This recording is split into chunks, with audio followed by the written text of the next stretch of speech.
What up boys, velkommen tilbage til endnu video på MKJ Reactions. Sorry, jeg mener Kraus fodbold Reactions. Men ja, vi laver en lille back, en lille throwback i dag, hvor vi har Matt med. Yay. Og vi har tjekke med. Syg. Nice. Så ja, vi skal bare reagere på en lille hyggelig video, som hedder Hvem er the GOAT på hver eneste position i fodbold. Se om vi er enige, eller om vi synes, de er helt hul i hovedet. Lad os komme i gang. When it comes to football discussions, none are more fierce. Der er i hvert fald en ting, der er helt sikkert. Everyone has their opinion, Yeah, and it's impossible to Kraus, prove din mor, who's hun er right goat and who's missionary. wrong. Apart from those who pick who's the best ever. Let's go. So, who's the GOAT in every Det er position? sjovere, hvis jeg kunne pause videoen, men det kan jeg ikke, så...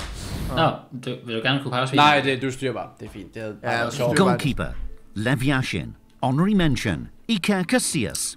These days, Men any der snakker har goalkeeper who aldrig spent hørt his om entire Yashin. career Han er bare selv, in han er Dynamo højt Moscow rated i FIFA. wouldn't be in a GOAT debate. But football and the world was a very different place in Men han har vundet Ballon d'Or, han ikke days. det? Despite never playing in Western Europe, Yashin is the det best goalkeeper in history. Nicknamed the Black Spider because of his all-black kit, the shot stopper from the Soviet Union revolutionized his position.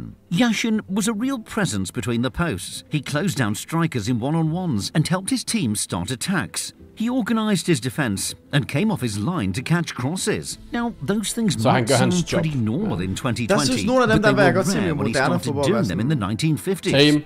Yashin's defences were incredible. Primært They Pelé, helped him faktisk. keep more than 270 clean sheets between 1950 and 1970. He was a penalty-saving expert, keeping out over 150 spot kicks in his career. Iker Casillas pushes him close.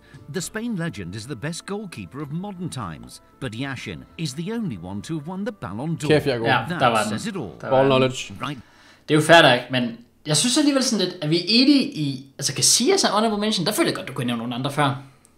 Ja, du i hvert fald er Buffon. Jeg synes Prime Neuer har også været different. True. Ja. Flest danske vil måske også sige Schmeichel. Maybe. Men ja, I don't know. Men fair play. Vundet Ballon d'Or, det taler rimelig højt op. Det gør det. Back, Dani Alves. Honorary mention, Cafu.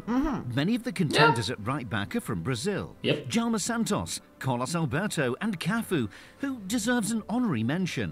But the GOAT at right back is another Brazilian. Step forward, Dani Alves. To be fair, han har fandme også vundet meget.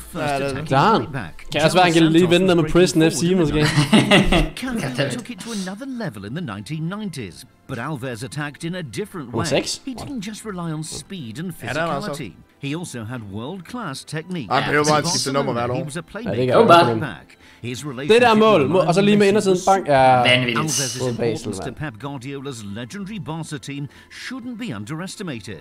His collection of medals is pretty ridiculous too. Alves has won 43 trofæer, bro. decorated footballer in history. Of all time, Centre-backs, Jesus. Franco Baresi and Franz Beckenbauer. Honorary mentions, Bobby Moore and Alessandro Okay, Nesta. Nesta over Italians are Maldini. known as the Ja, kings of det er defending, over. and Så er det fordi, han tager ham Franco som Baresi venstreback. was the Ja, first det gør Italian to ever do it. Baresi had everything. He was a complete centre-back, despite being only 5'9", much smaller than most players in his position. Baresi was strong in the air, tough in the tackle, and an intelligent reader of the game. He could win physical battles with strikers, but he usually didn't have to. Han ved det for meget. Was always Ja, one det step ahead. for tryhard, det der. Baresi Ja, was det er det also altså. comfortable in possession. He had a fantastic range of passing and helped start attacks from the back. He wasn't the best ball-playing centre Han er heller ikke den bedste airline. Ej, jeg sad og tænkte. Det er faktisk rigtig fucked. The German Den er virkelig spent most of kritisk. his career playing as a sweeper. Så selvfølgelig We don't Beckenbauer. really see that role these days because of changes to the offside law. Beckenbauer played behind the defensive line and swept up loose balls. His reading of the game was fantastic, and strikers rarely got the better of him. Beckenbauer's other function was to carry the ball at the pitch and start attacks. He was a genius at doing this. Beckenbauer was a better dribbler than some wingers. Det er lidt princip over ham. European Cups with Bayern Munich, as well as the World Cup and the Euros with West Germany. England legend Bobby Moore deserves a mention. He was a classy defender who was ahead of his time. Alessandro Nesta was excellent too, but Baresi and Beckenbauer are the GOATs at the back.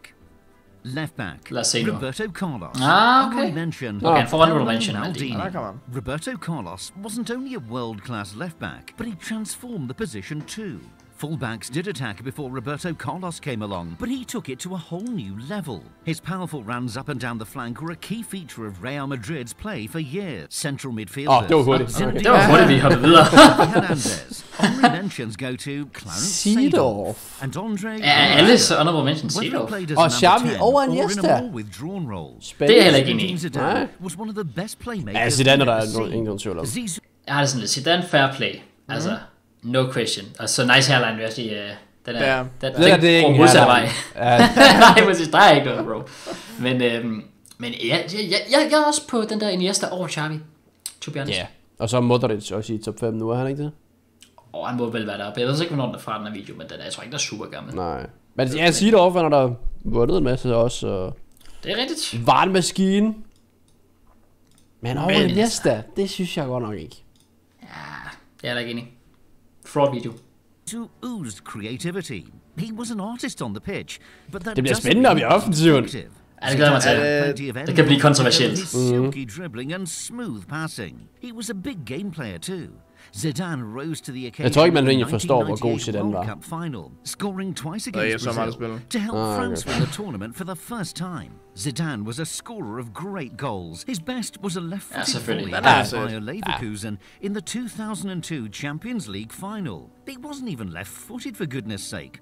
His partner is Xavi Hernandez. Pep Guardiola's Barcelona were arguably the best team ever, and Xavi was their heartbeat. The Spaniard once said he worried that there was no longer a place in the game for a small, technical midfielder like him. He solved the problem. Ja, vi ved jo sådan set heller ikke, hvor god Iniesta vil være uden Xavi. Everybody wanted their own passmaster in the middle of the pitch. Xavi was better than anyone at setting the tempo of the play. He knew when to speed things up and when to slow things down. Xavi plays in the future, Dani Alves once said. Now, it's hard to talk about Xavi without mentioning his partner in crime, Andre Iniesta. He was another midfielder who won everything there was to win with Barcelona and Spain. But Xavi was even more important. We've got to mention Clarence Seedorf too. He's the only player to win the Champions League with 3 different clubs, Ajax, Real Madrid and AC Milan. Seedorf was brilliant and sometimes doesn't get the credit he deserves. Attacking midfielder, Diego Maradona. Honorary mention to Alfredo Di Stefano. Now, this is where it gets a bit interesting. Choosing the GOAT at attacking midfield isn't easy. How can it be when you've got legends like Michel Platini, Zico and Alfredo Di Stefano to choose from? Di Stefano is especially unlucky to miss out. Just because he played a long time ago doesn't mean he wasn't world class. The Real Madrid icon. But the GOAT in this position is Diego Maradona. Now, he wasn't always well-behaved off the field, but on it, he was a genius. Maradona led Argentina to World Cup glory almost single-handedly. He then did the same at... Nogle af de der, for eksempel har Di Stefano, eller fanden hedder, ikke? Nogle gange så tror jeg, folk de nævner de type spillere bare lige for at føle sig sådan lidt specielt og lidt anderledes. Ja, det er rigtigt. Altså sådan helt ærligt, det så fucking shit ud det der, og det var grå hvid, og jeg ved ikke hvad. Fakt er jo også bare, at der jo, altså, du kan jo umuligt have set ham spille live, medmindre du er rimelig godt op i årene. Det er også det, og fakt er også bare, at fodbold er jo blevet et højere niveau med årene. Jeg er enig. Ja. Ja, jeg synes bare, det er rigtigt. Der er virkelig nogle gange, når man ser sådan gamle clips, hvor det bare sådan tænker, hold kæft, det går langsomt, og det ser mega sådan... Ja, det kan jo godt være, at Pille skulle fuck mange mål, men der er fuck mange af de forsvarsspillere, så elendige ud også.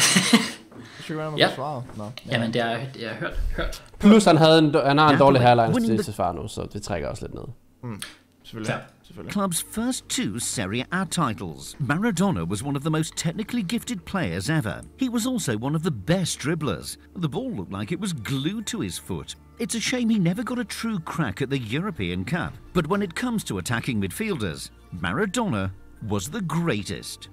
Right wing, Lionel Messi. De gør det også bare sikkert nemt. Fordi Ronaldo venstre og Pelé på toppen. Right-sided forward. He's not always played in that position either, but it's the role that fits him best. The Barcelona forward has been playing at a world-class level for more than a decade. Even if he'd never scored a goal in his life, his dribbling and passing would make him one of the best ever. Fact is, though, he's also scored quite a few goals. More than 700 for club and country. One underrated aspect of Messi's brilliance is his decision-making. You know, he rarely makes a bad choice. That's part of why he's so great. If Messi wasn't an alien, Garrincha would probably claim this spot. As the Uruguayan writer Eduardo Galeano once wrote, in the entire history of football, no one made more people happy. But as good as Garrincha was, Messi is in a league of his own. His 6 Ballon d'Ors... Wait. Hvad? Garrincha? Han knippede en ged eller sådan noget? Han mistede hans møde om til en ged. Mener du det? Ja. Nej, det er cap. What the fuck? Det er cap, bro. Ej, shit, you don't... Altså... Det er cap, bro. Google det! No chance. No chance. Hvad er det, jeg hører på? In remembrance of Garrincha. Okay. Who lost his virginity to a goat. Godt så. Nej. Hvad? Også fordi, det er jo fucking akavet, fordi hvis man så er så nogen, der siger, om Garrincha er the goat, prøv at søge på det. Så kommer det her bare frem. Ja. What? He had to work at a factory at the age of 14. He played barefoot in the street and he lost his virginity to a goat. Welcome to Fun Facts with tjekke. He was an alcoholic at 14, og så har han bare sådan casually tænkt, ja, fuck it. Ja, det tyder lidt underligt. Altså, fy for helvede. Ja, præcis. Det er jo fucking ulækkert. Fuck, dude. Okay, det er sindssygt. Det er derfor, at Messi er min goat. Yeah. Fordi du gerne vil fuck ham eller noget. Præcis. Left wing, Cristiano Ronaldo. Mention Johan Cruyff. In his early years, Cristiano Ronaldo was an exciting winger. He loved to dribble with the ball and pull out tricks and flicks. Ronaldo was entertaining to watch back then, but he was known more for stepovers than goals. Not anymore. Okay, hvem udover Pelé, tror jeg, så bliver... Altså, hvem bliver honorable Ronaldo was... Ernie? Ja, det gør jeg. Okay, jamen, det kan være, han kunne noget af det. Det håber jeg. Altså sådan... Det kan også være lige før han faktisk tog ham over Pelé. No chance. Ja, det vil også være kontroversielt. Det vil være kontroversielt, men det er også kontroversielt at tage Ronaldo over Cruyff, ikke?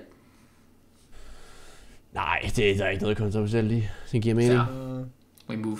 Has been a scoring machine. He's got almost 800 goals to his name and recently became the top scorer in football history. He also has an elite mentality. Ronaldo produces in the biggest games time and time again. He's carried his teams over the finish line at times. CR7 is world class, technically, physically and mentally. Now, we couldn't cover this position without mentioning Johan Cruyff. The Dutchman could play in any attacking position and is one of the best to ever do it. Striker, Pelé. Honorary mention, Ronaldo. Han spiller den safe. Han spiller den safe. He all over the pitch, but he did his best work up front. Også bare fordi, der er jo ikke nogen, der gammel nok, der ser den her video, der kan sige noget til det. Nej, til Pelé? Ja, præcis. Ja. Altså, fordi vi kan jo alle sammen bare sidde og være sådan, der, I guess, vi ved det ikke. Vi ikke se nogen spil. He claims he scored more than 1,000 goals during his career. It's not that many in official games, but he definitely got more than 700. He could score with his right foot, left foot and head, but he wasn't just a goal scorer. He created chances too and was an amazing dribbler. He's also the only player to win 3 World Cups, a record that might never be beaten. Some people underrate Pelé these days. Maybe that's inevitable given that he retired almost 50 years ago. But make no mistake about it, Pelé was the greatest striker of all time. Now, if it wasn't for injuries, Ronaldo might have overtaken him. R9 deserves a mention, but Pelé is still the king. Manager Alex Ferguson.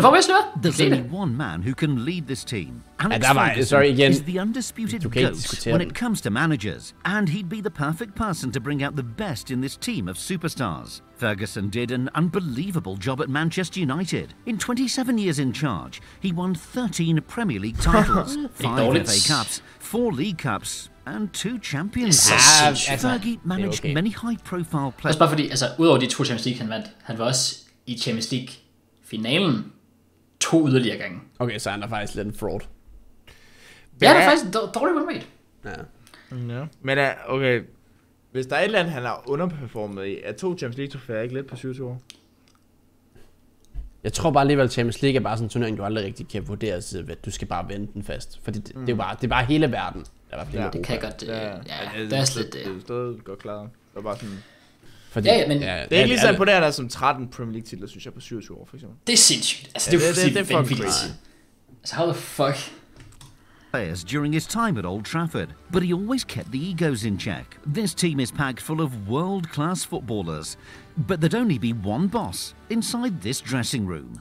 Who else should be considered a GOAT in their position? Share your thoughts in the comments section below. Yes, I hørte ham. Share your thoughts in the comment section below. Hvad betyder det, Cross? I sagde begge to noget. Ja, jeg tror, det ene var mere seriøst end det andet. Hvad? Jeg spurgte bare, hvad det betød. Okay, Matt sagde det seriøst, så nice. Hvad? Hvad det betyder. I skal dele jeres tanker i kommentarfeltet. Det synes jeg også, de burde, Kraus. Ja, det synes jeg også, I burde. Så tak fordi I så alle sammen. Det var hyggeligt. Det var vores goats. Er der nogen, I er uenige? Er der nogen, I er enige i? Så skriv det. Og, det var ikke min goats, vil jeg lige sige. Okay. Min goat. Kom. OPG. Og vi burde faktisk reagere på en top 11 goats i dansk YouTube. Bare 11 OPG'er. Min goat, Gylfi Sigurdsson. Okay, og med det, tak fordi I så alle sammen. Tjek de andre to ud, vi har lavet video på deres kanaler. Peace out.